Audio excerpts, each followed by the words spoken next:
ഒരു ഹുക്ക്, ഒരു ജാവ്, അതിലും തീർന്ന ഒരു അപ്പർ കട്ട്. നീ തീർന്നടാ. ഞാൻ പോലും അറിഞ്ഞില്ല ഇതൊക്കെ ഉണ്ടായിരുന്നു. ഞാൻ ആദ്യം പറയട്ടെ. ജസ് ഞങ്ങളുടെ സിംഗിൾ ടേക്ക് ആർട്ടിസ്റ്റ് ആണ്. ഒരുപാട് ടേക്സ് ഒന്നും പോവാറില്ല. ഞാൻ ആക്ച്വലി ഭയങ്കര പേടിയായിരുന്നു മമ്മൂക്കനെ. നോക്കാറേ ഇല്ല. ഇങ്ങനെ ലാലേട്ടൻ്റെ അടുത്ത് ഇങ്ങനെ വേണ്ടിക്കൊണ്ടിരിക്കുക. ലാലേട്ടൻ വാ തുറന്ന് എന്തെങ്കിലും പറയാൻ നേരത്തെ ഞാൻ നെക്സ്റ്റ് ആയിട്ട് വരും. എനിക്ക് സ്റ്റൺസ് ചെയ്യാൻ ഭയങ്കര ഇഷ്ടം. സ്റ്റൺ പടം പ്ലീസ് എനിക്ക് തരൂ. എല്ലാ ദിവസവും ഷൂട്ട് ഏത് പടത്തിൽ എത്ര ദിവസം കൊടുത്തു എന്നറിയാത്ത തിരക്കിൽ എന്താണ് ജസ് ഇത് ടു ബിസി.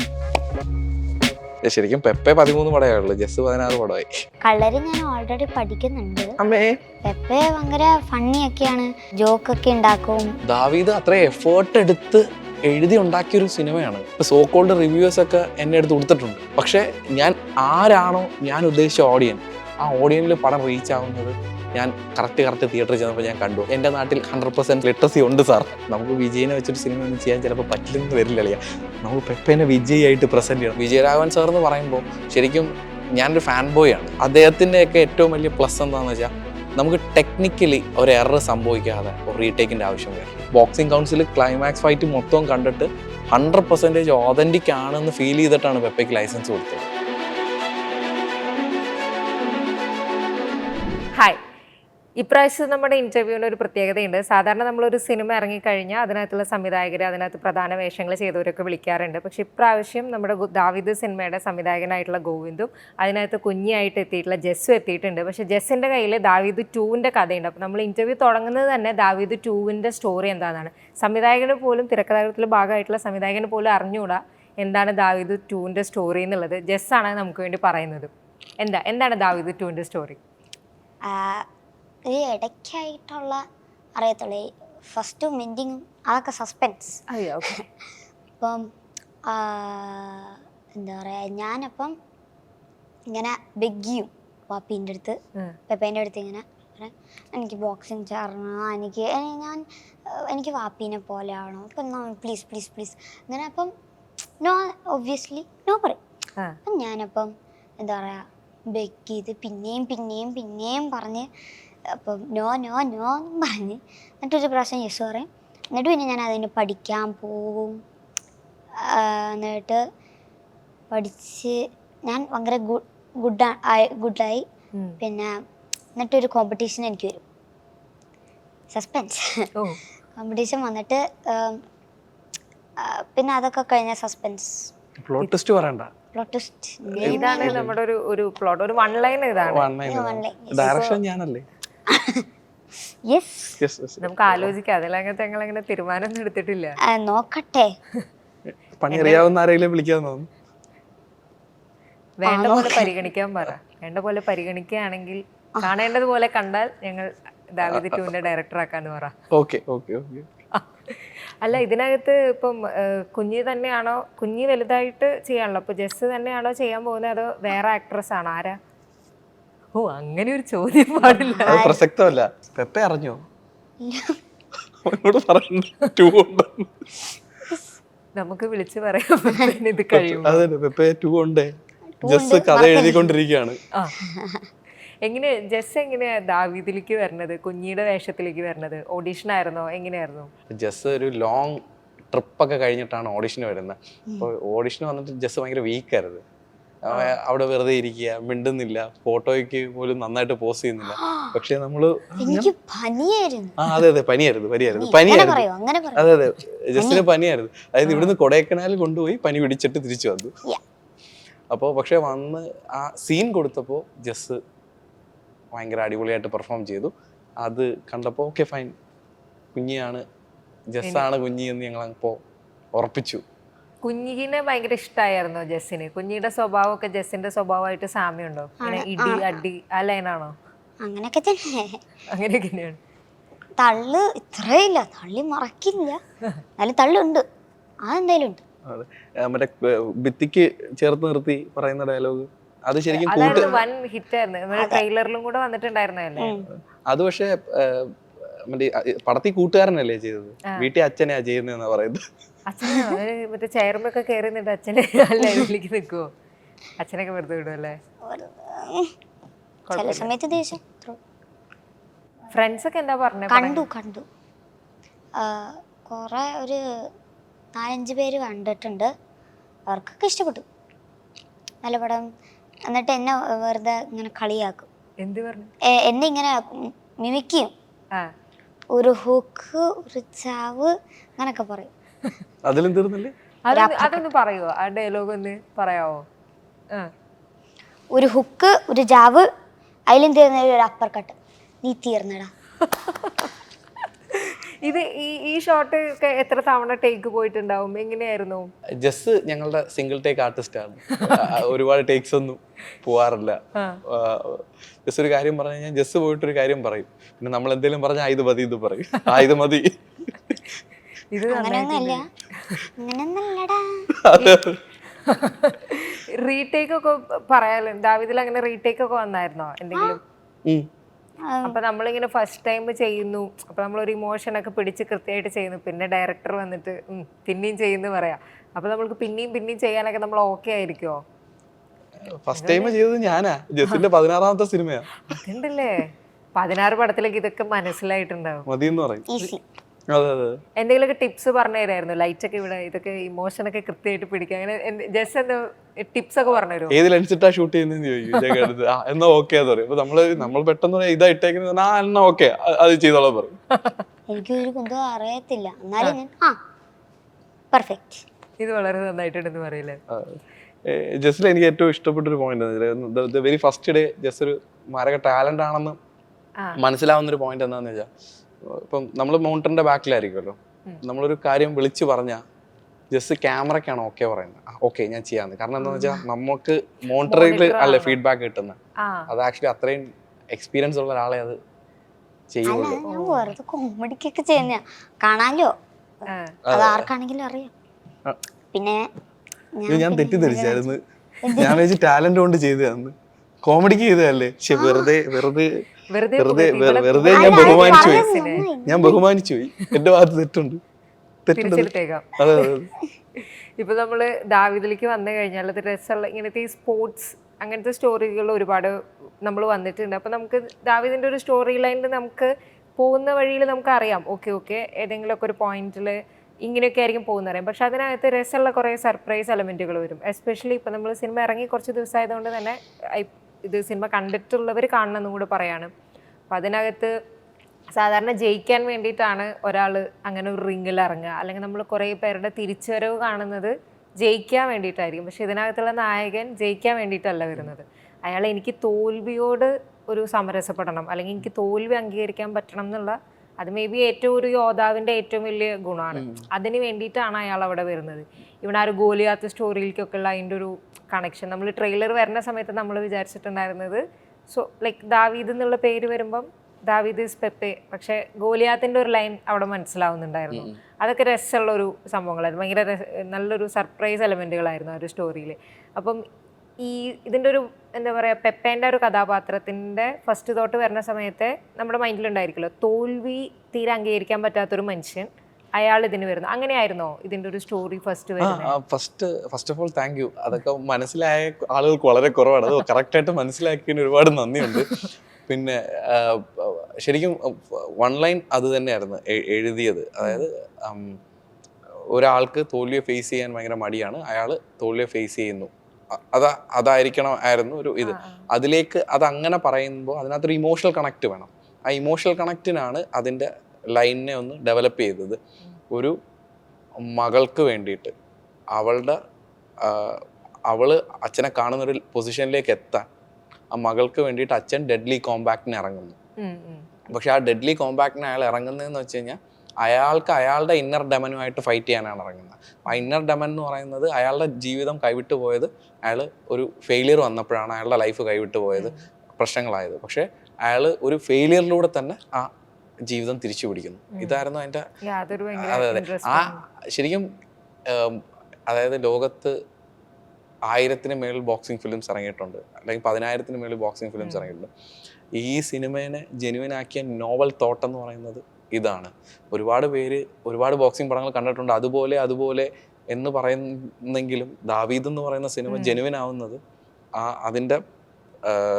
അതിൻ്റെ ഈ ഒരു ഈ ഒരു നോവൽ തോട്ട് കൊണ്ടിട്ടാണ്. അയാൾ വരുന്നത് ആ തോൽവിനെ ഫേസ് ചെയ്യാനാണ്. അയാൾ ഒടുവിൽ അത് അടിച്ച് ജയിച്ച് ഫേസ് ചെയ്യുന്നുണ്ട്. അവിടെയാണ് അയാളുടെ ജയം. പിന്നെ നമുക്ക് പറയാൻ ഉദ്ദേശിച്ചത് എന്താണെന്ന് വെച്ച് കഴിഞ്ഞാൽ, ഇപ്പം അതായത് ഞങ്ങൾ സിനിമയിലേക്ക് ഇറങ്ങുമ്പോൾ നമുക്ക് കിട്ടിയൊരു ഉപദേശമുണ്ട്, ഞങ്ങൾ ഒരുപാട് ഫെയിലിയേഴ്സിനെ ഫേസ് ചെയ്യാൻ റെഡി ആയിരിക്കണം, അതിന് പ്രിപ്പയർ ആവണം. അപ്പോൾ ഫെയിലിയറിനെ ഫേസ് ചെയ്യാൻ തയ്യാറാവുന്ന ഒരുത്തന്നെ നെക്സ്റ്റ് സ്റ്റെപ്പിൽ സക്സസ് ഉണ്ടായിരിക്കും. അതാണ് അതിലേക്ക് വരാനുണ്ടായ റീസൺ. ഈ കാലഘട്ടത്തിൽ അതിന് വലിയ പ്രസക്തി ഉണ്ടെന്ന് ഞങ്ങൾ വിശ്വസിക്കുന്നു. യെസ്, തീർച്ചയായിട്ടും അതിനകത്തുണ്ട്. ഇപ്പം പെപ്പെ ആയിട്ടാണല്ലോ കുറേ കോമ്പിനേഷൻ സീൻസ് വരുന്നത്. അത് നല്ല രസം. ഇവരുടെ ഒരു കെമിസ്ട്രി ഭയങ്കര രസമുണ്ടായിരുന്നു. ശരിക്കും ചില കാര്യങ്ങൾ നമ്മൾ പറയണം, അപ്പൻ്റെ അതേ പതിപ്പാണ് മോള് എന്ന് പല സ്ഥലങ്ങളിലും പറയും. മേ ബി കുഞ്ഞിയായിട്ട് ജസ് അത് പെർഫോം ചെയ്യുന്നതിൻ്റെ ഒരു രസം കൂടി ഉണ്ടായിരുന്നു. അപ്പം കുഞ്ഞിയിൽ ജസ്സിന് ഏറ്റവും ഇഷ്ടപ്പെട്ട കാര്യം എന്തായിരിക്കും കുഞ്ഞിയുടെ ഒരു സ്വഭാവത്തിൽ?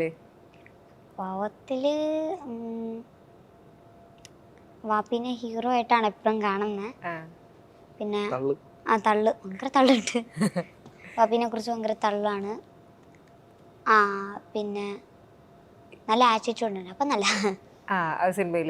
പിന്നെ ഇപ്പം നമ്മൾ പെപ്പയായിട്ട് നിങ്ങൾ സിനിമയുടെ സെറ്റിലൊക്കെ നിങ്ങളുടെ ഒരു ബോണ്ടിങ് എങ്ങനെയുണ്ടായിരുന്നു? പെപ്പ ഭയങ്കര കൂളാണോ നിങ്ങളോട് ഇടപെടാനൊക്കെ? നമ്മൾ സിനിമയിൽ നമ്മൾ സ്ക്രീനിൽ കാണുമ്പോൾ അങ്ങനത്തെ ഒരു വാപ്പിയാണല്ലോ.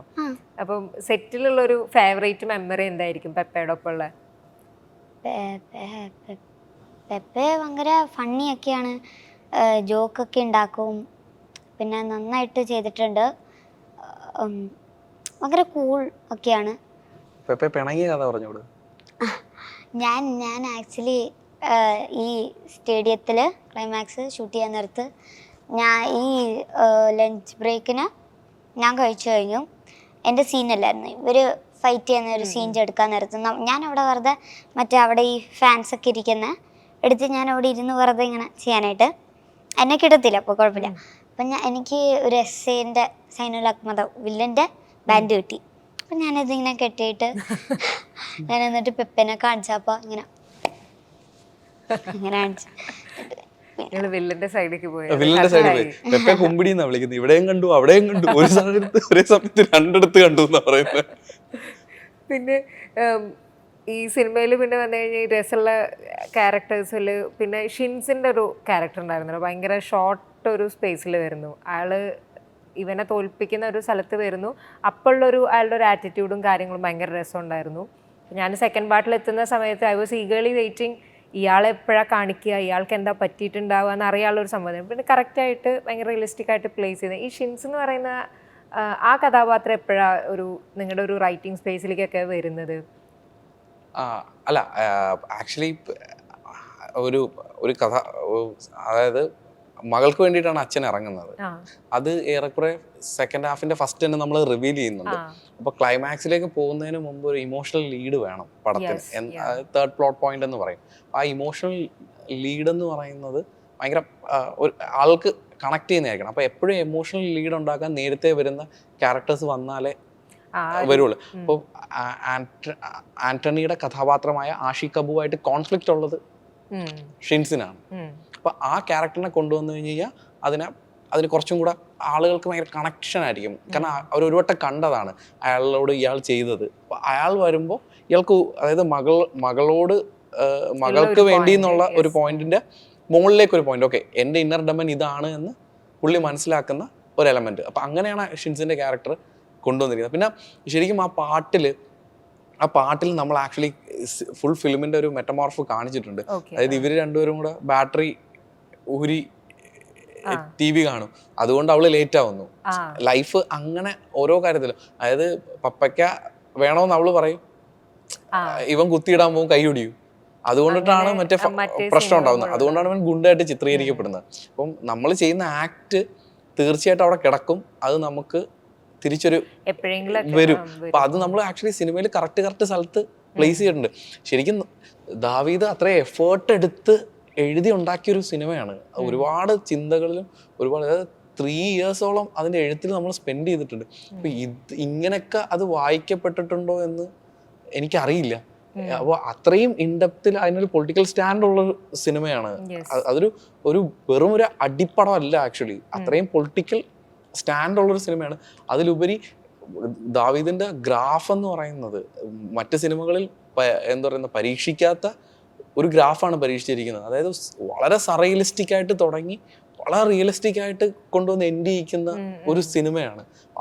സോ എനിക്ക് ഉറപ്പാണ് ആ സിനിമ അങ്ങനെ ഒക്കെ ആളുകൾ വായിച്ചു തുടങ്ങുന്നുണ്ട്. കാരണം ഇപ്പൊ വരുന്ന പോസ്റ്റുകളും ഇപ്പൊ വരുന്ന റിവ്യൂസും ഒക്കെ കേൾക്കുമ്പോൾ നമുക്ക് അങ്ങനെ ആ പടത്തിനെ ഒരുപാട് ലെയേർഡ് ആയിട്ടാണ് എഴുതിയിരിക്കുന്നത്. ജസ്സിന് നമ്മൾ ദാവീദ് മാത്രമല്ല വലിയൊരു സ്റ്റോറി പറയാനുണ്ട്.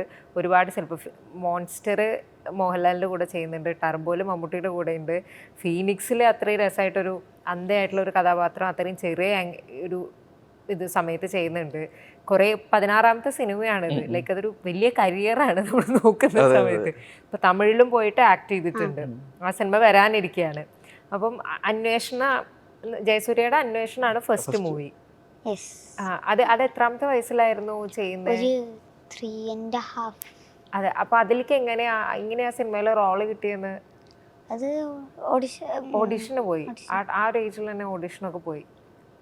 പിന്നെ എനിക്ക് തോന്നുന്നു മോൺസ്റ്ററിലാണെന്ന് തോന്നുന്നു അല്ലേ, ഒരുപാട് സിനിമയിലും സീനുണ്ട്. അതിനുശേഷം സെറ്റിൽ മോഹൻലാലിൻ്റെ ഒപ്പം കേക്ക് കട്ട് ചെയ്യുന്നതും അങ്ങനെയൊക്കെയുള്ള കുറേ മെമ്മറീസ് ഉണ്ടാവുമല്ലോ.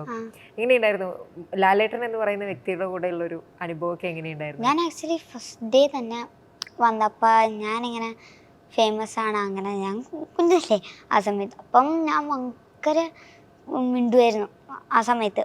അപ്പം ഇങ്ങനെ മിണ്ടു, ഞാൻ ഇങ്ങനെ ലാലേട്ടൻ്റെ അടുത്ത് ഇങ്ങനെ മിണ്ടിക്കൊണ്ടിരിക്കുക. എന്നിട്ട് ലാലേട്ടൻ വാ തുറന്ന് എന്തെങ്കിലും പറയാൻ നേരത്ത് ഞാൻ മറ്റേത് നെക്സ്റ്റ് ആയിട്ട് വരും. അങ്ങനെയാ. അപ്പം എൻ്റെ അടുത്ത് എന്നിട്ട് ഞാൻ ആദ്യം പറയട്ടെ അങ്ങനെയൊക്കെ പറഞ്ഞു. ഞാൻ മൈൻഡാക്കിയില്ല, ഞാൻ പിന്നെയും പറഞ്ഞു അങ്ങനെ. പിന്നെ ബർത്ത്ഡേക്ക് എനിക്ക് കുറേ സാധനങ്ങൾ എല്ലാവരും വാങ്ങിച്ചു തന്നു, ഗിഫ്റ്റ്. പിന്നെ ഞാൻ ഒരു ദിവസം എനിക്ക് ഭയങ്കര സ്ട്രോബെറി അഡിക്റ്റാണ്. അപ്പം എനിക്ക് സ്ട്രോബെറി ഐസ്ക്രീം ഞാനിങ്ങനെ നോക്കിക്കൊണ്ടിരിക്കുകയായിരുന്നു വെറുതെ, അതിൻ്റെ അകത്തിട്ടായി. അപ്പം ഞാനിങ്ങനെ വെറുതെ നോക്കിക്കൊണ്ടിരിക്കുക. അപ്പം പറഞ്ഞു ഇഷ്ടപ്പെട്ടോ, ഇത് ഇഷ്ടമാണോ? അപ്പം ഞാൻ പറഞ്ഞു ആ ഇഷ്ടം. ഞാൻ വാങ്ങിച്ചു തന്നാൽ വാങ്ങിച്ചു തരണം. ഇല്ലല്ലോ പറഞ്ഞു. അപ്പം പിന്നെ ശരിക്കും അങ്ങനെ. അപ്പം എന്നിട്ട് നെക്സ്റ്റ് ഡേ എനിക്ക് വാങ്ങിച്ചു തന്നു. ഞാൻ അങ്ങനെ നമ്മൾ ഫുഡ് വാങ്ങിച്ചു കൊടുത്താൽ മതി. ആ പാട്ടില് ഇടക്കൊച്ചി ഇഷ്കില് ഡാൻസ് കളിച്ചത് ഉച്ചയ്ക്ക് റൈറ്റർ ദീപു ബിരിയാണി മേടിച്ചു കൊടുത്തിട്ട്. ഭക്ഷണം തന്നു കഴിഞ്ഞാൽ സെറ്റാണല്ലേ? അത് അങ്ങനെ മാത്രല്ല, ഞാൻ ചെയ്യും, പറഞ്ഞാലും ഞാൻ ചെയ്യും. പക്ഷെ ഡാൻസിന് ആവേശം, കൊറിയോഗ്രാഫിയും ജസ്സാ ചെയ്തത്. അതിനകത്തുള്ള കുറെ സ്റ്റെപ്സ് ഉണ്ടായിരുന്നു. നമ്മൾ ഇൻസ്റ്റാ റീൽസിലും കണ്ടിട്ടുള്ള കുറെ സ്റ്റെപ്പ് ഇങ്ങനത്തെ അങ്ങനത്തെ ആ സമയത്ത് ട്രെൻഡ്. ഈ സംഭവം അത് ഏതിലത്തെ ആയിരുന്നു ആ സ്റ്റെപ്പ്? റീൽസിലൊക്കെ ഹിറ്റായ സ്റ്റെപ്പാണ് അത്. ആ സംഭവം. പിന്നെ കുറെ കേപോപ്പ് മൂവ്സ് ഉണ്ടായിരുന്നു. പറ ഇത് പറ, ശരിക്കും നമ്മൾ ഇത്രയും 16 പടം ചെയ്ത് ഏറ്റവും ഇഷ്ടപ്പെട്ട പടം?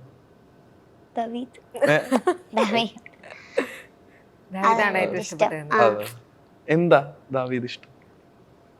എനിക്ക് ഇതൊരു ദിവസം പോലെ അല്ലല്ലോ, കുറെ ഉണ്ടല്ലോ. അപ്പം എനിക്ക് സെറ്റിൻ്റെ കൂടെ അവരൊക്കെ ഭയങ്കര ഫണിയാണല്ലോ. അപ്പം അങ്ങനെ അപ്പം ഈസിലി അറ്റാച്ച്ഡ്. ഫസ്റ്റ് ഡേ തന്നെ കുറേ കണ്ടു, പരിചയപ്പെട്ടു, ഫ്രണ്ട്സ്. പിന്നെ വിജയരാഘവന്റെ കരിയറിൽ നോക്കുവാണെങ്കിൽ അദ്ദേഹം ഇപ്പോൾ ബാക്ക് ടു ബാക്ക് ഭയങ്കര രസമുള്ള പെർഫോമൻസ് ആണ് ഓരോ സിനിമയിലും തന്നിക്കൊണ്ടിരിക്കുന്നത്. ഫസ്റ്റ് ചോയ്സ് തന്നെയായിരുന്നോ വിജയരാഘവൻ? പിന്നെ അദ്ദേഹത്തിന് ഭയങ്കര ഒരു മേ ബി സിനിമയിൽ ഭയങ്കര ഒരു ഓറയായിരുന്നു. ലൈക്ക് ആ ക്യാരക്ടർ ആശാൻ ഇങ്ങനെ കുറേ പഞ്ച് ഡയലോഗ്സ് സാധനങ്ങൾ എസ്പെഷ്യലി എല്ലാവർക്കും അറിയണമെന്നില്ലല്ലോ ഇപ്പോൾ ഈ റിയൽ രാഘവൻ മാസ്റ്ററിനെ. പക്ഷേ ആള് സ്ക്രീനിൽ വന്ന് നിൽക്കുമ്പോഴേ നമുക്കറിയാം ഇങ്ങനെ ഒരു ലൈക്ക് ഒരു പാസ്റ്റ് ഉണ്ടെന്ന്. അത് ഒരു ഡയറക്ടർക്ക് ഭയങ്കര, അല്ലെങ്കിൽ സിനിമ ടീമിന് ഭയങ്കര നൈസായിരിക്കുമല്ലോ. നിങ്ങൾ കുറച്ചുകൂടെ എളുപ്പമല്ലേ ഇങ്ങനൊരു ആക്ടർ ആവുമ്പോഴേ ആളുടെ ഓറോണ്ട് തന്നെ ഈ കഥാപാത്രത്തിൻ്റെ ഒരു ലൈക്ക് ആളുടെ ഒരു സ്ട്രെങ്ത് ആളുകൾക്ക് ഫീൽ ചെയ്യിപ്പിക്കുന്നുള്ളത്. ശരിക്കും ഷൂട്ടിനോട് അടുക്കുമ്പോഴാണ് സാറ് വരുന്നത്. കാരണം ആരാണ് നമ്മുടെ മനസ്സിൽ യഥാർത്ഥ ആശാൻ നിൽക്കുന്നതുകൊണ്ട് ആരെന്നുള്ള ക്വസ്റ്റ്യൻ ഭയങ്കര ഉണ്ടായിരുന്നു. ഭയങ്കര കുഴപ്പിക്കുന്ന ഒരു കാസ്റ്റിംഗ് ആയിരുന്നു. കുറേ പേരെ ആലോചിച്ചിട്ടൊന്നും ഫൈനൽ ആവുന്നില്ലായിരുന്നു. അപ്പോൾ പെട്ടെന്ന് ടീം എല്ലാവരും ഇരുന്ന് ആലോചിച്ചു. കാസ്റ്റിംഗ് ഡയറക്ടർ വൈശാഖാണ്. അപ്പോൾ വൈശാഖ് പറഞ്ഞു വിജയരാഘവൻ എന്ന് പറഞ്ഞു. ഓക്കെ ഫൈൻ, വിജയരാഘവൻ സാറിനെ മീറ്റ് ചെയ്യാൻ പോകുന്നു. അപ്പം വിജയരാഘവൻ സാർ എന്ന് പറയുമ്പോൾ ശരിക്കും ഞാനൊരു ഫാൻ ബോയ് ആണ്, അദ്ദേഹത്തിൻ്റെ കട്ട ആരാധകനാണ്. കാരണം കിങ്ങിലൊക്കെ അദ്ദേഹം വന്ന് ഇറങ്ങുമ്പോൾ തന്നെ അതിനെ എത്രത്തോളം ആ സിനിമ എലിവേറ്റ് ആവുന്നുണ്ടെന്ന് നമുക്ക് അറിയാം. ഇപ്പോൾ കമ്മീഷണറിൽ, ഇപ്പോൾ ഹൈവേയിൽ, രുദ്രാക്ഷത്തിലൊക്കെ അദ്ദേഹത്തിൻ്റെ ക്യാരക്ടർ തന്നെ ഭയങ്കര രസമാണ്. അപ്പോൾ ഞാൻ ഇടയ്ക്ക് ഒരു ട്രോള് വായിക്കും, നായകൻ്റെ സൈഡാണ് വിജയരാഘവനെങ്കിൽ പണ്ടത്തെ സിനിമയിൽ നമ്മൾ ധൈര്യമായിട്ടിരുന്ന് കാണാം എന്ന്. അപ്പോൾ എനിക്ക് അദ്ദേഹം അവതരിപ്പിച്ച എല്ലാ കഥാപാത്രങ്ങളും ഇഷ്ടമാണ്. നോക്കിയാൽ മതി, വിജയരാഘവൻ സാറിൻ്റെ പല ഷോട്ടുകളും തുടങ്ങുമ്പോൾ ഭയങ്കര മാസ് ഷോട്ട്സിൽ നിന്ന്, പല സീക്വൻസുകളും തുടങ്ങുമ്പോൾ മാസ് ഷോട്ടുകളിൽ നിന്നാണ് ആ സീക്വൻസ് തുടങ്ങുന്നത്. അത് ഞാൻ അദ്ദേഹത്തോടുള്ള ആരാധനയ്ക്ക് ചെയ്ത പോയിന്റുകളാണ്, ഫാൻ ബോയ് ചെയ്ത ഒരു സാധനമാണ്. പിന്നെ അദ്ദേഹത്തിൻ്റെ അഭിനയം കണ്ടുകൊണ്ടിരിക്കാൻ തന്നെ എന്ത് രസമാണ് എന്നറിയാം. അത് ക്ലൈമാക്സിൽ ഒരു കട്ട് ബാക്ക് ഉണ്ട്. അപ്പോൾ അത് ഭയങ്കര ടെൻഷനുള്ളൊരു കട്ട് ബാക്കാണ്. കാരണം ഇവിടെ ഒരു ഫൈറ്റ് നടക്കുകയാണ്, ഭയങ്കര എൻഗേജിങ് ആയിട്ടൊരു ഫൈറ്റ് നടക്കുകയാണ്. അപ്പോൾ ആ ഫൈറ്റിൻ്റെ പ്ലാൻ അവർ കളറിയിൽ പറയുന്നതായിട്ടാണ് കട്ട് ബാക്ക് പോകുന്നത്. അപ്പോൾ അത് നമ്മൾ സീക്വൻസ് സെറ്റ് ചെയ്തു. അത് ക്യാമറ മാസ്കിൽ നിന്ന് പുള്ളിയുടെ ഫേസിൽ വന്നപ്പോൾ പുള്ളി ഡയലോഗ് പറഞ്ഞു തുടങ്ങി. അപ്പോൾ ആ സിംഗിൾ ഷോട്ടാണ് അത്. അപ്പോൾ ആ ഡയലോഗ് പറഞ്ഞു തുടങ്ങുമ്പോൾ പുള്ളിയുടെ കണ്ണൊക്കെ ഇങ്ങനെ വിടർന്നു വരും. അപ്പോൾ അത് കണ്ടുകൊണ്ടിരിക്കാൻ തന്നെ ഗംഭീരമാണ്. കാരണം അദ്ദേഹത്തിൻ്റെയൊക്കെ ഏറ്റവും വലിയ പ്ലസ് എന്താണെന്ന് വെച്ചാൽ നമുക്ക് ടെക്നിക്കലി ഒരു എറർ സംഭവിക്കാതെ ഒരു റീടേക്കിൻ്റെ ആവശ്യം വരില്ല. അതാണ് അവരെ പോലുള്ള ഇത്ര ആക്ടേഴ്സ് വരും. പിന്നെ റിഹേഴ്സലിനൊക്കെ ഒരു പരിപാടിയൊക്കെ ചെയ്യും, പക്ഷേ ഓൺ ടേക്കിൽ ഒരു എക്സലൻറ്റ് സാധനം തരും. ഇപ്പോൾ അദ്ദേഹം ഇംപ്രവൈസ് ചെയ്ത ഒരു സീനാണ് മൊന്ത എറിയുന്ന സാധനം. അത് അവനോട് ദേഷ്യപ്പെടുന്നു എന്നായിരുന്നു നമ്മുടെ സീനിലുണ്ടായിരുന്നത്. അപ്പോൾ പുള്ളി എൻ്റെ അടുത്ത് പറഞ്ഞൊരു മൊന്ത കിട്ടുമെന്ന് ചോദിച്ചു. നമ്മൾ ആർട്ടി പറഞ്ഞൊരു മൊന്ത വരുത്തിച്ച്. അപ്പോൾ പുള്ളിയെ അച്ഛൻ, അതായത് NN പിള്ള സാറ് നാടകം പഠിപ്പിക്കുമ്പോൾ എപ്പോഴോ പുള്ളി തെറ്റിച്ചപ്പോൾ മോന്ത എടുത്ത് എറിഞ്ഞിട്ട് ചീത്ത വിളിച്ച്. ശരിക്കും അതിലെ റിയാക്ഷൻ ഷോട്ട്സ് ഒന്നും പ്ലാൻഡേ അല്ല. ആള് പേടിച്ചു പോയി, ലിറ്ററലി പേടിച്ചു പോയി. അതിലെനിക്ക് ഭയങ്കര ഇഷ്ടപ്പെട്ടൊരു സീനുണ്ട്. ക്ലൈമാക്സിൽ മത്സരം തുടരുന്നുണ്ടോ എന്ന് രമേശ് ചേട്ടൻ ചോദിക്കും. അപ്പൊ പുള്ളി ഒരു നോട്ടം നോക്കും രമേശ് ചേട്ടനെ. അപ്പൊ രമേശ് ചേട്ടൻ ഡയലോഗ് പറയാൻ നിർത്തി. ഞാൻ ചോദിച്ചു എന്താ ഡയലോഗ് ഇട്ടാ? അല്ല, ഞാൻ ഡയലോഗ് തെറ്റിച്ചാന്ന് തോന്നുന്നു, പുള്ളി എന്നെ ദേഷ്യപ്പെട്ട് നോക്കുന്നതാണ്. അല്ലല്ല, പുള്ളി അഭിനയിക്കുന്നേ. കാരണം നോക്കിയാ നമ്മള്, കാരണം ആ ക്യാരക്ടർ ആയി കഴിഞ്ഞ് കഴിഞ്ഞാൽ ഭയങ്കര ആ ഫീല് പുള്ളി കൊണ്ടുവന്നു. അതിൽ ബോക്സ് ചെയ്യുന്നുണ്ടല്ലോ, പെപ്പയായിട്ട് ബോക്സ് ചെയ്യുന്നുണ്ടല്ലോ. അപ്പൊ അത് ഒന്നാമത്തെ കാര്യം കാല് വയ്യ. അത് ഞാൻ 3 ദിവസം ഷൂട്ട് ചെയ്തിട്ടുണ്ട് ആ സീക്വൻസ്. അത്രയും കട്ട്സ് വേണമല്ലോ. ആ 3 ദിവസവും ഒരു പ്രശ്നവും പറയാതെ പുള്ളി നമുക്ക് ചെയ്തു തന്നു. പ്ലസ് പിറ്റേന്ന് കാലുവേദനയായിരിക്കും. നമ്മൾ ത്രൂ ഔട്ട് ഏതാണ്ട് 21 ദിവസം പുള്ളിയുടെ പ്രായം പോലും നോക്കാതെ നമ്മൾ പണിയെടുപ്പിച്ചിട്ടുണ്ട്. പക്ഷെ നമ്മളുടെ കൂടെ എൻജോയ് ചെയ്ത് നമുക്ക് ചെയ്യും. പിന്നെ മറ്റേ ഇവരുടെയൊക്കെ ഷൂട്ടിംഗ് ഇടവേളകളിൽ അവിടെ ഒരു ആക്ടിങ് മറ്റേ പോലെ ആക്ടിങ്ങിന്റെ ഒരു മറ്റേ ക്ലാസ്സാണ് എടുത്തോണ്ടിരിക്കുന്നത്. അപ്പൊ അതൊക്കെ ഭയങ്കര രസകരമായിരുന്നു. അദ്ദേഹം എൻ്റെ ഭയങ്കര സന്തോഷമായിരുന്നു. ഈ സിനിമയിലെ ഏറ്റവും വലിയ ഭാഗ്യം അദ്ദേഹമായിട്ട് വർക്ക് ചെയ്യാൻ പറ്റി എന്നുള്ളത്. ഒറ്റ സീനേ ഉണ്ടായിരുന്നുള്ളൂ അല്ലേ ജസ്റ്റിന് വിജയരാഘവൻ സാറായിട്ട്? അല്ല, ക്ലൈമാക്സ് ഉണ്ടായിരുന്നു. ക്ലൈമാക്സിലെ ഭാഗങ്ങളും ഉണ്ട്. പിന്നെ അവര് ആ കളറിൽ വരുന്ന ഒരു സീനും ഉണ്ടല്ലോ അല്ലെ, ഇവള് മറ്റിങ്ങനെ പഠിക്കുന്ന ഒരു ആ പോർഷൻ. അത് കൃത്യമായിട്ട് ചെയ്തത് ജസ്റ്റ് ഒരാളെ. ഭയങ്കര പാടാണ്. പേടിയായിരുന്നു ആ സ്റ്റൂളിൽ നിന്ന് ഞാൻ വീണാലോ, അങ്ങനെ ഞാൻ ഓവർ തിങ്കർ, ഞാൻ വീണാലോ ഒന്നും. അതുകൊണ്ടാണ് ഞാൻ കുഞ്ഞതായിട്ട് ചെയ്തത്. അത് ഭയങ്കര പണിയാണ്. ഓ, പ്രാക്ടീസ് ചെയ്തായിരുന്നു അത് കുറെ ഷോട്ടിന് മുമ്പ്? Single take. ഈ നേരത്തെ മോഹൻലാലിനൊപ്പമുള്ള അനുഭവം പറഞ്ഞു. മമ്മൂട്ടിക്കൊപ്പം എങ്ങനെയായിരുന്നു ടർബോയിലേക്ക് വന്നത്? ചെറിയൊരു ഭാഗത്താണല്ലോ ഉള്ളത്. ആ സീനും അതിന്റെ എങ്ങനെയാ ഷൂട്ട് ചെയ്തെന്നൊക്കെ ഒന്ന് പറയാമോ? സിനിമ ഞാൻ ആക്ച്വലി ഭയങ്കര പേടിയായിരുന്നു മമ്മൂക്കനെ. എനിക്ക് ഭയങ്കര പേടി. അപ്പൊ ഞാൻ നോക്കാറേ ഇല്ല ഇങ്ങനെ പേടിയൊന്നും ഉണ്ടായിരുന്നില്ല. അത് ആ പണ്ടത്തെ സമയം ഞാൻ ഭയങ്കര നമുക്ക് അറിയില്ലല്ലോ അല്ലെ, മമ്മൂട്ടിയുടെ ഇത് ആകുമ്പോഴേക്കും നമുക്ക് മനസ്സിലായി ഇവരൊക്കെ. ബാക്കിലെ കാറിലല്ലേ, ബാക്ക് സീറ്റിൽ. അപ്പം ഞാൻ ഇങ്ങനെ നോക്കാറേ ഇല്ല, എനിക്കിങ്ങനെ പേടിയാണ്. എൻ്റെ പാട്ട് ഞാൻ ചെയ്യും, അത് കഴിഞ്ഞിട്ട് എന്നെ നോക്കുന്നില്ലെങ്കിൽ ഞാനിങ്ങനെ നോക്കും, എന്നെ നോക്കണം, വെറുതെ നോക്കും. എന്നിട്ട് പിന്നെ എൻ്റെ അടുത്ത് ആക്ച്വലി മിണ്ടി വന്നിട്ട് ഏത് ക്ലാസ്സിലാണ് പഠിക്കുന്നത്? ഞാൻ പറഞ്ഞു 3ല. 3 ആണോ? അപ്പം ഞാൻ 2 വയസ്സായിട്ടുള്ളൂ. അങ്ങനെ ഇപ്പം ലിജോ മോളുടെ കഥാപാത്രം ഉണ്ടല്ലോ അമ്മയായിട്ട് വരുന്നത്. അപ്പം ആ സ്ത്രീ ഭയങ്കര രസമുള്ള, അവർക്ക് ആഷിഖിനോട് ഒരു നല്ല രസമുള്ള ഒരു പ്രണയമുണ്ട്. അയാളുടെ സ്വഭാവം അവൾക്ക് അറിയാം. പക്ഷേ ചില സിനിമകളിലും നമ്മളിങ്ങനെ അലസനായിട്ടുള്ള ഭർത്താവും കുട്ടീനെയും ഇതിനെയും ടേക്ക് കെയർ ചെയ്യുന്ന ലേഡീസിനെയും വൈഫ് ക്യാരക്ടേഴ്സിനെയും കണ്ടിട്ടുണ്ട്. പക്ഷെ ഇതിനകത്ത് എനിക്കൊരു രസമായിട്ട് തോന്നിയത് അവരത് ഓൺ ചെയ്യുന്നുണ്ട്.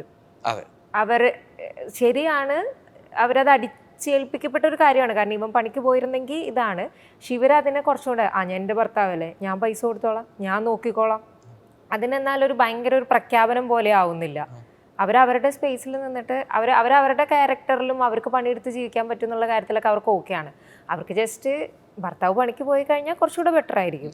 ലൈക്ക് ഒരാളും കൂടെ ഇൻകം വന്നാൽ ബെറ്റർ ആണ്. പിന്നെ അയാൾക്കും ബെറ്റർ ആണല്ലോ, അയാൾ ഫുൾ ടൈം കിടന്നുറങ്ങുന്നതിനൊന്ന് മാറും. അല്ലാണ്ട് ഇവൾക്ക് പ്രത്യേകിച്ച് കുടുംബത്തെ നോക്കാൻ അയാളുടെ ഭാഗത്തുനിന്ന് പ്രത്യേകിച്ച് വേണമെന്നില്ല. ലിജോ മോളുടെ ക്യാരക്ടറും ആ ക്യാരക്ടർ ഭയങ്കര രസമാണ്. അവരത് ഓൺ ചെയ്ത് രസമായിട്ട് പറയുന്നത്.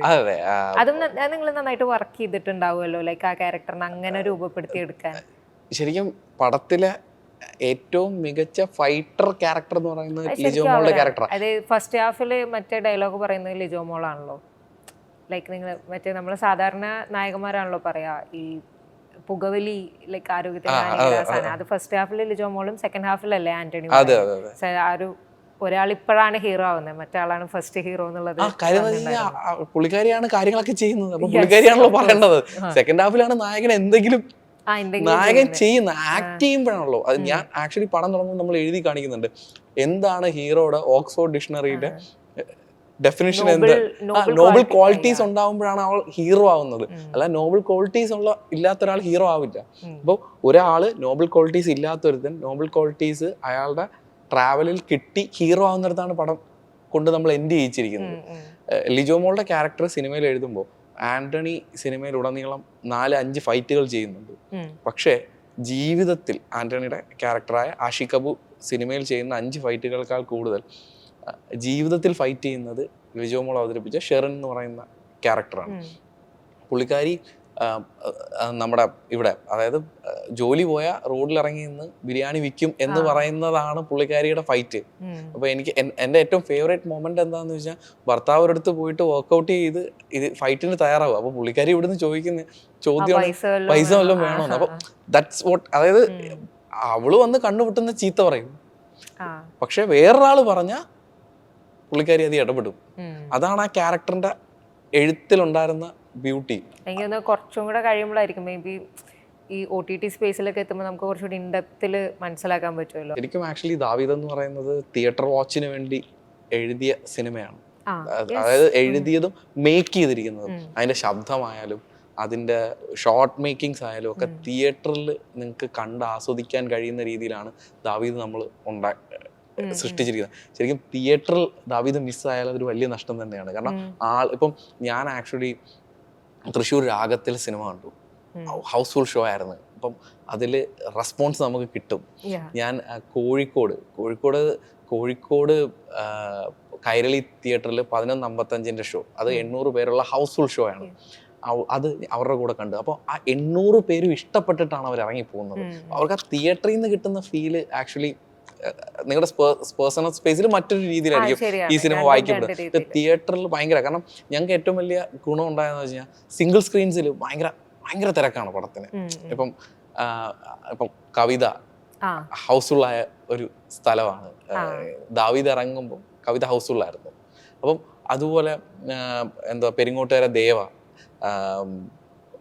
എടപ്പാൾ ഗോവിന്ദ, കോട്ടക്കൽ ലീന എന്നൊക്കെ പറയുന്ന തിയേറ്റേഴ്സൊക്കെ ഹൗസ്ഫുൾ ഷോസാണ് ആദ്യത്തെ ഒരു 3-4 ദിവസം കളിച്ചുകൊണ്ടിരുന്നത്. അപ്പം ശരിക്കും നമ്മൾ ഏതൊരു ഓഡിയന് വേണ്ടിയിട്ടാണോ സിനിമ, ഇവിടുത്തെ വളരെ സാധാരണക്കാരനായ ഒരു മനുഷ്യൻ അവൻ്റെ ജീവിതത്തിൽ സ്ട്രെസ്സും സ്ട്രെയിനും ഒക്കെ ഉണ്ടെങ്കിൽ അതൊക്കെ മാറ്റി വെച്ച് തിയേറ്ററിൽ വന്നാൽ ഭയങ്കര ആസ്വദിച്ച് കണ്ട് സന്തോഷത്തോടെ ഇറങ്ങി പോകാൻ കഴിയുന്ന ഒരു പടം. അതാണ് ദാവീദിലേക്ക് നമ്മളുടെ ഫസ്റ്റ് തോട്ട്. അങ്ങനത്തെ ഒരു സിനിമ ചെയ്യാം എന്നുള്ളതാണ് തോട്ട്. ഇപ്പൊ സോക്കോൾഡ് റിവ്യൂവേഴ്സ് ഒക്കെ എന്നെ എടുത്ത് കൊടുത്തിട്ടുണ്ട് പലരും. പക്ഷെ ആരാണോ ഞാൻ ഉദ്ദേശിച്ച ഓഡിയൻ, ആ ഓഡിയനിൽ പടം റീച്ച് ആവുന്നത് ഞാൻ കറക്റ്റ് തിയേറ്ററിൽ ചെന്നപ്പോൾ ഞാൻ കണ്ടു. ഓക്കെ, ജസ്റ്റ് എങ്ങനെയാ ഒരു സിനിമ സെലക്ട് ചെയ്യുക, ഈ സിനിമ ഞാൻ ചെയ്യാന്ന് അങ്ങ് തീരുമാനിക്കുക? റിജക്റ്റ് ഒക്കെ ചെയ്തിട്ടുണ്ടോ പടങ്ങള്? അത് ഇത് വേണ്ട, ഇത് പോരാ, അങ്ങനെയൊക്കെ ഞാൻ വിചാരിച്ചില്ലേ? അങ്ങനെ പറഞ്ഞിട്ടില്ല. ആ, എനിക്ക് അറിഞ്ഞ ഇതുണ്ട്, നമുക്ക് ചെയ്യണം, അത്രേ ഉള്ളൂ. അങ്ങ് പോയിട്ട് ചെയ്യും. അല്ലാതെ എനിക്ക് റിജക്റ്റ് ചെയ്തിട്ടുണ്ടോ അതൊക്കെ ഞാനല്ല ഹാൻഡിൽ ചെയ്യുന്നത്. Oh yes, okay. ആ അല്ല, ഈ ഫീനിക്സിലെ വേഷം ഉണ്ടല്ലോ, ഈ കണ്ണ് കാണാത്തൊക്കെ ഒരാളായിട്ടല്ല, അതെങ്ങനെയാ അതിന്റെ ഒരു പ്രിപ്പറേഷനും അല്ലെങ്കിൽ അതൊക്കെ ചെയ്തതും എങ്ങനെയുണ്ടായിരുന്നു? ഞാൻ ഒരു 1 month ago ഈ ഷൂട്ടിങ്, ഫിനിക്സിന്റെ ഷൂട്ടിങ്ങിന് 1 month ago ഇത് ഇടാൻ ഈ ലെൻസ് എനിക്കാണെങ്കിൽ പേടി, അത് സാധനം കണ്ടാൽ തന്നെ. കണ്ണിലേക്ക് ഇടാനുള്ള പക്ഷെ എനിക്കൊരു പ്രശ്നമുണ്ട്, ഈ കണ്ണിൽ ചെയ്ത് ഇതെനിക്ക് പേടിയാ, ഈ കണ്ണ് എനിക്ക് കംഫർട്ടബിൾ ആയിരിക്കും, ഇതല്ല, അങ്ങനെയാ. അപ്പൊ ഇതൊക്കെ ചെയ്യാൻ നേരത്തെ ഇത് ഓക്കെ, അത് കഴിഞ്ഞിട്ട് ഇതിന്റെ പേടിയില്ല. അപ്പൊ ഇത് എടുക്കാൻ നേരത്തെ എൻ്റെ അടുത്ത് ഇങ്ങനെ എടുത്തതേ ഉള്ളൂ, ഞാൻ ഓടി. ഞാൻ ആക്ച്വലി ഡോറ് വരെ ഓടി, റൂമിലത്തെ ഡോറ് വരെ ഓടിയിട്ട്, എന്നിട്ട് ഞാൻ ചെയ്യില്ല കരിഞ്ഞ് എന്നിട്ട് പിന്നെ നിങ്ങൾ ഒരു ലെൻസ് വാങ്ങിക്കണം എന്നൊക്കെ അവർ പറഞ്ഞിട്ട് ഒന്ന് പഠിപ്പിക്കും. അപ്പം ഞാൻ എന്ന് പറഞ്ഞ് ഫുൾ കരച്ചിലായിരുന്നു. എന്നിട്ട് പിന്നെ എങ്ങനെ അത് ഓക്കെ ആക്കി എടുത്തു? കുറേ തവണ ഇട്ടിട്ട് എനിക്ക് ഇഷ്ടമായി. ഇപ്പൊ എനിക്ക് പേടിയാ, കുറെ നാൾ കഴിഞ്ഞ് ഇപ്പൊ അതിന്റെ വേനൊക്കെ ഞാൻ മറന്നുപോയി. അത് പിന്നെ ഒരു മറ്റേ ഇതൊക്കെയാണല്ലോ, സൂപ്പർ നാച്ചുറൽ പ്രേതവും കാര്യങ്ങളൊക്കെ ഉള്ള പടമാണല്ലോ. അങ്ങനത്തെ പടങ്ങളൊക്കെ ചെയ്യുമ്പോൾ നമ്മൾ സെറ്റിൽ ചെയ്യുമ്പോൾ വലിയ അങ്ങനത്തെ പേടിക്കുന്ന പ്രശ്നങ്ങളൊന്നും ഉണ്ടാവില്ല അല്ലേ? ഓക്കെ ആയിരുന്നു. പക്ഷെ അതിനകത്ത് ചേച്ചിയുടെ ക്യാരക്ടർ ഉണ്ടായിരുന്നില്ലേ? ചേച്ചിയുടെ ക്യാരക്ടർ അല്ലേ മറ്റേ ലൈക്ക് പോസസ്ഡ് ആയിട്ട് വോയിസ് ഒക്കെ മാറിയിട്ട്, അങ്ങനത്തെ സീനൊക്കെ ഷൂട്ട് ചെയ്യുന്ന സമയത്ത് നമുക്ക് പേടി തോന്നുമോ? സിനിമ കാണുമ്പോഴോ ഇത്തരം പടങ്ങൾ കാണുമ്പോഴോ പ്രേതപടമൊക്കെ കാണുമ്പോൾ? അതൊക്കെ എനിക്ക് ഏത് പ്രേതപടമാണെങ്കിലും എനിക്ക് പേടി. ഫീനിക്സ് കണ്ടപ്പോ എങ്ങനെയുണ്ടായിരുന്നു? നമ്മളുള്ളത് നമുക്കറിയാലോ ഇന്ന സീനിന് ശേഷം ഇന്നതൊക്കെ ആയിരിക്കും എന്നുള്ളത്, അപ്പൊ പേടി കുറവായിരുന്നോ? ഫീനിക്സിന് വലിയ കുഴപ്പമില്ലല്ലേ? ഇനി ദാവീദിന് ശേഷമുള്ള മറ്റ് പുതിയ ശരിക്കും വേറെ എന്തെങ്കിലും പടങ്ങളൊക്കെ കമ്മിറ്റ് ചെയ്ത് വെച്ചിട്ടുണ്ടാവില്ലേ? തമിഴ് പടം ഇറങ്ങാനുണ്ട് അല്ലേ? ജൂലൈ അല്ലേ ജൂൺ. ദാവീദ് കഴിഞ്ഞിട്ട് ആക്ഷൻ സ്ക്രിപ്റ്റ് വേണോന്ന് പറഞ്ഞു. ആക്ഷൻ പടം വന്നാൽ പിടിച്ചോളാൻ പറഞ്ഞിട്ടുണ്ട്. അപ്പൊ ആക്ഷൻ ഇഷ്ടപ്പെട്ടോ? എനിക്ക് സ്റ്റണ്ട്സ് ചെയ്യാൻ ഭയങ്കര ഇഷ്ടമാണ്. കിട്ടിയിട്ടില്ല. അത് കുഴപ്പമില്ല, സമയമുണ്ടല്ലോ സ്റ്റണ്ടൊക്കെ ചെയ്യാൻ. അടുത്ത ഡയറക്ടറോട് എന്താ പറയണ്ടെന്ന് പറഞ്ഞു, അതായത് സ്റ്റണ്ട് പടം കൊണ്ടുവരൂ. സ്റ്റണ്ട് പടം പ്ലീസ് എനിക്ക് തരൂ. ഏത് രീതിയിലുള്ള സ്റ്റണ്ടൊക്കെ ചെയ്യാനോ? കുറെ ഉണ്ടല്ലോ ഇപ്പൊ, കരാട്ടെ അല്ലെങ്കിൽ നാടൻ കളരി അല്ലെങ്കിൽ കളരി ഞാൻ ഓൾറെഡി പഠിക്കുന്നുണ്ട്. കളരി പഠിക്കുന്നുണ്ടോ? ഓ, സൂക്ഷിച്ചും കണ്ടൊക്കെ ഇപ്പൊ കൊറേ നാള് പോയിട്ടില്ലേ. ഇത് സിനിമ ഷൂട്ടിംഗ് അല്ല, നീ ക്യാരക്ടർ ചെയ്ത് ഇറങ്ങ്. കളരിയാണോ ഇപ്പൊ മെയിൻ ആയിട്ട് പഠിക്കുന്നത്? പിന്നെ വേറെ എന്തൊക്കെ ഉണ്ട് പഠിക്കുന്നത്? ഇപ്പം പഠിക്കുന്നത് 4ാം ക്ലാസ്സിലല്ലേ? ഓക്കെ. അതിന്റെ ഒപ്പം സ്കൂൾ പഠനത്തിനൊപ്പം വേറെ എന്തൊക്കെ? കളരി പഠിക്കുന്നുണ്ട്, പിന്നെ വേറെ എന്തെങ്കിലും പഠിക്കുന്നുണ്ടോ? ഡാൻസ് പഠിക്കുന്നുണ്ട്. എന്താ ഡാൻസ്?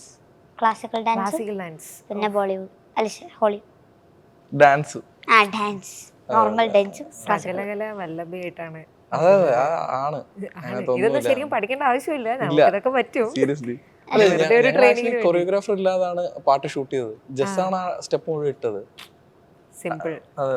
പിന്നെ കുറച്ച് കൊറിയൻ ടേംസ് ഒക്കെ പറഞ്ഞു തന്നിരുന്നില്ല നമ്മുടെ പ്രേക്ഷകർക്ക് വേണ്ടി? 1-2 കൊറിയൻ ടേംസ് പറയാമോ? ഡയലോഗ്. 안녕하세요 മീൻസ് ഹായ്, സാരാങ് ഇപ്പം മനസ്സിലായിട്ടുണ്ടാവും, ഐ ലവ് യു എന്നാണ്. പിന്നെ ഇതൊക്കെ യൂസ് ചെയ്യാൻ പറ്റുന്ന ഫ്രേസസാ. പിന്നെ കിഞ്ചാന അങ്ങനെ പറഞ്ഞാൽ ഇറ്റ്സ് ഓക്കെ കുഴപ്പമില്ല.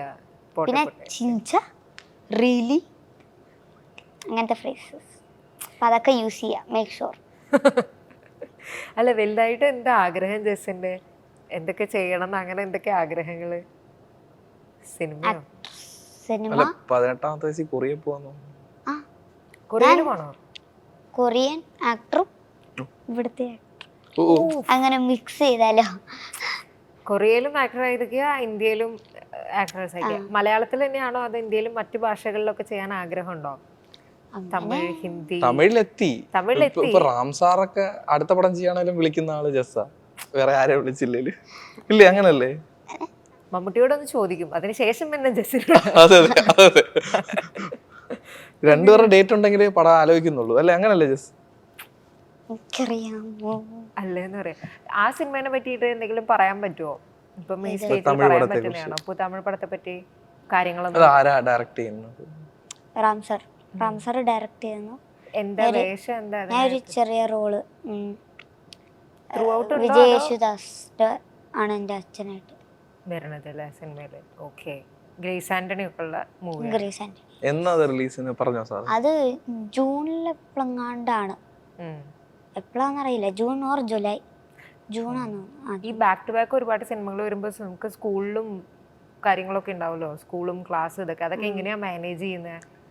ആബ്സെൻ്റ് എത്ര ദിവസമാണെങ്കിലും നോട്ട്സ് ഫ്രണ്ട്സിൻ്റെ അടുത്തൊക്കെ വാട്സപ്പിൽ ചോദിക്കും, എഴുതും.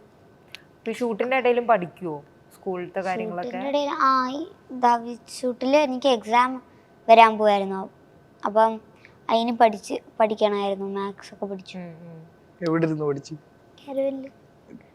കാരവാനി പനിച്ച് കിടക്കുമായിരുന്നല്ലോ. പനിച്ചിട്ടും എഴുതേണ്ടി വന്നു. അങ്ങനെയൊക്കെയാണ് ഇപ്പോൾ വിശേഷങ്ങളൊക്കെ പോയിക്കൊണ്ടിരിക്കുന്നത്. ഇനി ഈ തമിഴ് പടം മാത്രമാണോ ഇപ്പം ഇറങ്ങാനുള്ളത്? മറ്റേതെങ്കിലും സിനിമകളുണ്ടോ? ഒരു ഫിലിമും ഉണ്ട്, ഐസിയുൻ്റെ. പിന്നെ ഇത്, പിന്നെ മധുരം, ജീവാമൃതം, അതൊക്കെ റിലീസ്ഡ് അല്ലാത്ത. പിന്നെ ഏതൊക്കെയോ സിനിമകളുണ്ട് അങ്ങനെ കുറെ ഏതൊക്കെയോ ഒരുപാടുണ്ടോ അറിയില്ല. ശരിക്കും പെപ്പെ 13 പടമേ ഉള്ളൂ, ജസ് 16 പടമായി. പെപ്പെ 13 നമ്മൾ ചെയ്തത്.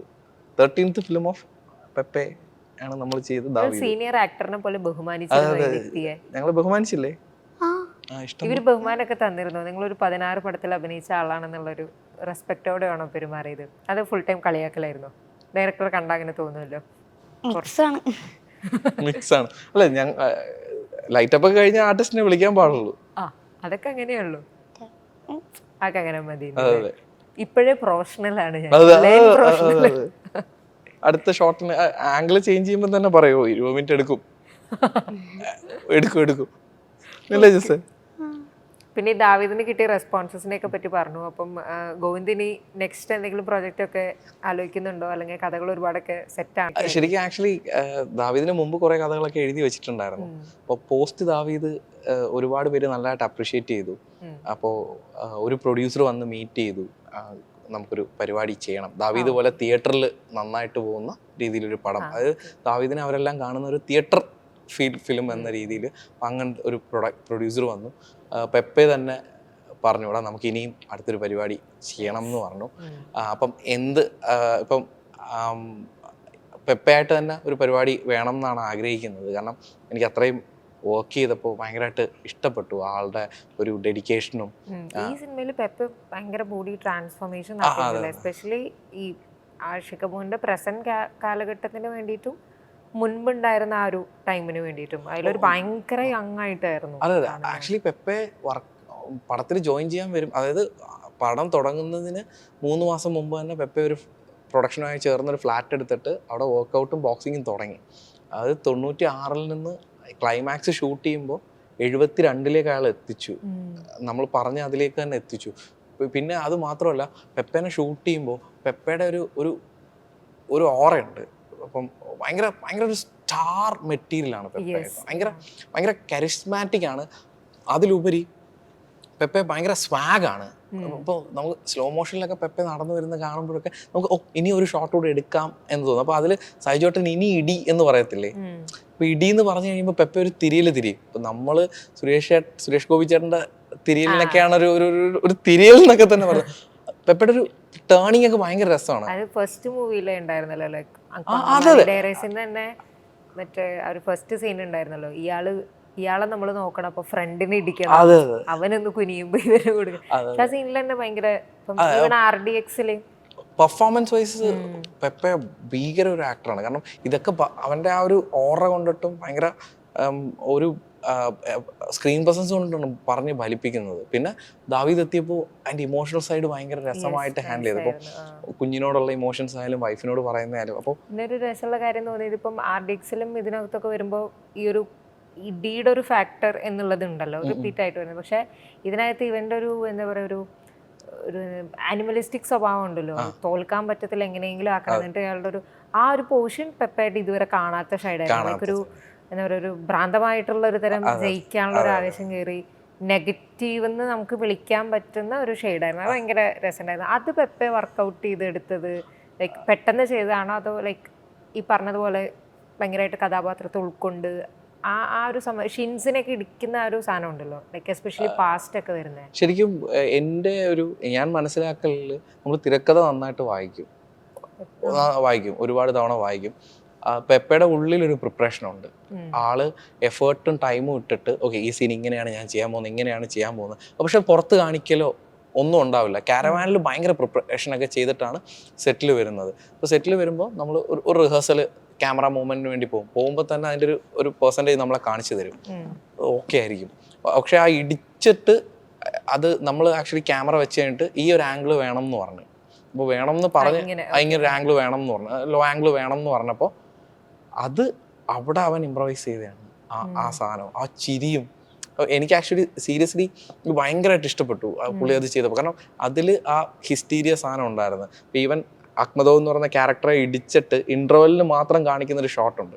അപ്പൊ അതിൽ നമുക്ക് പറഞ്ഞു കൊടുത്തിരുന്നത് ആളുകളുടെ കൈയടി കേട്ടിട്ട് നീ ഡിസ്റ്റർബ്ഡ് ആവുന്നു എന്നാ പറഞ്ഞു കൊടുത്തത്. അത് കൃത്യമായിട്ട് ആ ലുക്കൊക്കെ കൊടുത്തിട്ട് ഭയങ്കര രസമായിട്ട് ചെയ്തിട്ടുണ്ട്. എനിക്ക് പെപ്പെ പെർഫോമൻസിൽ അയാളുടെ സിനിമകളിൽ ഏറ്റവും ഇഷ്ടം, ഞാൻ ചെയ്തോണ്ടല്ല, എനിക്ക് കാണാൻ ഇഷ്ടം ദാവീദാണ്. എനിക്ക് പെപ്പനെ ഷൂട്ട് ചെയ്ത് കൊതി തീർന്നില്ല, അതാണ് സംഭവിച്ചത്. അത്രയ്ക്ക് ഗംഭീരമാണ് അയാളുടെ സ്ക്രീൻ പ്രസൻസ്. ഭയങ്കര സ്ക്രീൻ പ്രസൻസ് വരുന്ന സമയത്തെ അതൊരു സംഭവം കിട്ടും. സ്വാഗ് ഉണ്ട്. ബ്ലാക്ക് ആൻഡ് ബ്ലാക്ക് ഒക്കെ ഇട്ട് നടന്നു വരുന്ന കാണുമ്പോൾ സ്റ്റൈലിഷ് ആയിട്ടും പ്രസന്റ് ചെയ്യാൻ പറ്റും. പക്ഷെ രസമുള്ളത് ഇപ്പുറത്തെ സൈഡും പറ്റും, ലൈക്ക് ഒരു സില്ലി ആളായിട്ടുള്ള അത്തരം വേഷങ്ങളും. ബോയ് നെക്സ്റ്റ് ഡോർ ഇമേജ് ഉണ്ട്, ഭയങ്കരമാണ്. അത് ഭയങ്കരമാണ്. അതൊരു കുറെ കൂടെ ഈ രണ്ട് സൈഡും വെച്ച് ഇങ്ങനെ എക്സ്പ്ലോർ ചെയ്തെടുക്കാൻ പറ്റുന്നു. ശരിക്കും ബ്ലാക്ക് ആൻഡ് ബ്ലാക്ക് എന്ന് പറയുന്ന കോസ്റ്റ്യൂം കൊടുക്കാമെന്ന് വിചാരിച്ചത് തന്നെ അഭിമന്യുവില് മറ്റേ രാമായണക്കാട്ടില് മോഹൻലാൽ സാറ്, അതായിരുന്നു റെഫറൻസ്. അപ്പം ഓട്ടോയിൽ വന്നിറങ്ങുന്ന സീൻ ഷൂട്ട് ചെയ്തപ്പോൾ എനിക്ക് മനസ്സിലായി ആ കരിസ്മ ഭയങ്കരമാണ് എന്ന് മനസ്സിലായി. ഇപ്പോൾ ശരിക്കും ദാവീദ് എന്ന് പറഞ്ഞ സിനിമയിൽ ഞാൻ കണ്ടു കൂട്ടിയിട്ടുള്ള സിനിമകളുടെ എല്ലാം റെഫറൻസ് ഉള്ള പടമാണ്. അപ്പോൾ അതനുസരിച്ചിട്ട് ഞാനിങ്ങനെ ക്യാമറാമാനോട് തമാശയ്ക്ക് പറയും, ഞാൻ ഭയങ്കര വിജയ് ഫാനാണ്, അങ്ങനെ കടുത്ത വിജയ് ആരാധകനാണ്. നമുക്ക് വിജയിനെ വെച്ചൊരു സിനിമയൊന്നും ചെയ്യാൻ ചിലപ്പോൾ പറ്റില്ലെന്ന് വരില്ല, നമുക്ക് പെപ്പേനെ വിജയ് ആയിട്ട് പ്രസന്റ് ചെയ്യണം. അപ്പൊ അങ്ങനെയാണ് ആ ഉടുപ്പിടുന്ന ഷോട്ട്, കണ്ണാടി വെക്കുന്ന ഷോട്ട്. പക്ഷെ ആ ഷോട്ടിലേക്ക് എത്തുമ്പോൾ പെപ്പ ഒരു സാധനം തരും. ഇപ്പൊ ഞാൻ പറഞ്ഞില്ലേ, ആ സൈജോട്ടിന്റെ അടുത്ത് തിരിയുന്ന ഷോട്ട്, പെപ്പെ തിരിഞ്ഞപ്പോഴാണ് എന്നോട് ക്യാമറമാൻ പറഞ്ഞത് നമുക്ക് ഇങ്ങനെ ഒരു ഷോട്ട് കൂടെ എടുക്കാം. അപ്പൊ അത് നമ്മള് 96 ഷൂട്ട് ചെയ്തു. അപ്പം ഭയങ്കര ബ്യൂട്ടിഫുൾ ആണ് പെപ്പെ പെർഫോം ചെയ്യുന്നത് കാണാൻ. ഭയങ്കര ഗംഭീര ഓറയുള്ളൊരു മനുഷ്യനാണ്. ശരിക്കും എനിക്ക് പറയാനുള്ളത്, ഇനി വരുന്ന ഡയറക്ടേഴ്സ് ആയാലും ഭയങ്കരമായിട്ട് ഉപയോഗിക്കാൻ കഴിയുന്ന ഒരു ആർട്ടിസ്റ്റാണ്. ഇനി ഒരുപാട് ലെയേഴ്സും ഒരുപാടുണ്ട്. അതെ, പിന്നെ കഥാപാത്രത്തിന് വേണ്ടി കഷ്ടപ്പെടാൻ തയ്യാറാണ്. അത് വലിയൊരു കാര്യമാണ്. കാരണം ഭക്ഷണമൊക്കെ അത്രയും കൺട്രോൾ ചെയ്തതിനോടൊപ്പം തന്നെ ബോക്സിങ്ങും പഠിച്ചു, അതിനോടൊപ്പം തന്നെ ഷൂട്ടും ഉണ്ടായിരുന്നു. അതിൽ ഒരു സ്പാറിങ് ചെയ്യുന്ന ദിവസമൊക്കെ ഇടി കൊള്ളും അങ്ങോട്ടും ഇങ്ങോട്ടും. ഇവർ ഈ 11 ദിവസം അങ്ങോട്ടും ഇങ്ങോട്ടും ഇടിച്ച് തന്നെ നമ്മൾ ഷൂട്ട് ചെയ്തേക്കുന്നത്. അപ്പം നമ്മൾ വിചാരിക്കുന്ന പോലെയല്ല, ഭയങ്കര എഫേർട്ട് എടുത്തിട്ടാണ് ശരിക്കും ദാവീദ് പെപ്പെ അഭിനയിച്ചിരിക്കുന്നത്. അഹ്മദോവായിട്ട് വന്ന ആളും രണ്ടുപേർക്കും നല്ല ഇടി അങ്ങോട്ടും ഇങ്ങോട്ടും. അതെ അതെ, ആളും ഒരുപാട് കഷ്ടപ്പെട്ടിട്ടുണ്ട്. പിന്നെ ആളുടെ ഒരു പ്ലസ് എന്താണെന്ന് വെച്ചാൽ ആള് ബോക്സറാണ് പ്ലസ് ആക്ടറുമാണ്. അപ്പം ആളുടെ എതിരാളി എന്ന് പറയുമ്പോൾ പെപ്പെ ബോക്സിങ് പഠിച്ചു, എന്നിട്ട് നമ്മൾ എഴുതിയ ലൈൻ ഉണ്ടല്ലോ, ഭയങ്കര ഫ്ലെക്സിബിലിറ്റി ഉള്ളൊരു ബോക്സർ വേഴ്സസ് ഹാർഡ് ഹിറ്റർ. ആ ഫ്ലെക്സിബിലിറ്റിയിൽ പെപ്പെ അത് പെർഫോം ചെയ്തു. ആ performance boxing council climax fight മൊത്തം കണ്ടിട്ട് 100% ഓതന്റിക് ആണെന്ന് ഫീൽ ചെയ്തിട്ടാണ് പെപ്പയ്ക്ക് ലൈസൻസ് കൊടുത്തത്. അപ്പോൾ അയാളെടുത്ത എഫേർട്ട് ശരിക്കും നമ്മളിപ്പോൾ പറയും, ഇപ്പം ഞങ്ങൾ പുതുമുഖ സംവിധായകനാണ്, എഴുത്തുകാരൻ ആണ്, ഞങ്ങളുടെ ക്രൂ താരതമ്യേന പുതുമുഖങ്ങളാണ്. അപ്പോൾ ഇവർ കാട്ടിയൊക്കെ പെപ്പെ എന്ന് പറയുന്ന ആക്ടർ എടുത്തൊരു എഫേർട്ടുണ്ട്. അതിനാണ് ശരിക്കും സിനിമ കാണേണ്ടത്. അയാൾക്ക് വേണ്ടിയിട്ടാണ് ശരിക്കും ദാവീദ് സ്റ്റാൻസ് ഫോർ പെപ്പെ. നമുക്ക് ദാവീദിലേക്കും ഒരുപാട് കാഴ്ചക്കാരെത്തട്ടെ. ജസ്സിൻ്റെ 17 മുതൽ 100, 200, 300 സിനിമകൾ കുറേ സിനിമകൾ നമുക്ക് കാണാൻ കിട്ടട്ടെ. അപ്പോൾ എന്തായാലും പിന്നെ വലിയ വലിയ ആക്ട്രസൊക്കെ ആയിട്ട് മാറുന്നുണ്ടാവും ആ ഒരു സമയമാകുമ്പോഴേക്കും. ഇപ്പോൾ കൊറിയൻ കം ഇന്ത്യൻ ആക്ടർ ഒക്കെ ആയിട്ട് നമുക്ക് കാണാൻ കിട്ടട്ടെ ലോകോത്തര ലെവലുകളിൽ. പിന്നെ ഗോവിന്ദിൻ്റെ നമുക്ക് കുറേ രസമുള്ള പുതിയ പടങ്ങൾ, ഇങ്ങനെ മൾട്ടി ലെയേർഡ് ആയിട്ടുള്ള കുറേ ക്യാരക്ടേഴ്സൊക്കെ ഉള്ള രസമുള്ള കുറേ സിനിമകൾ നമുക്ക് കാണാൻ പറ്റട്ടെ. അപ്പോൾ താങ്ക് യു സോ മച്ച്.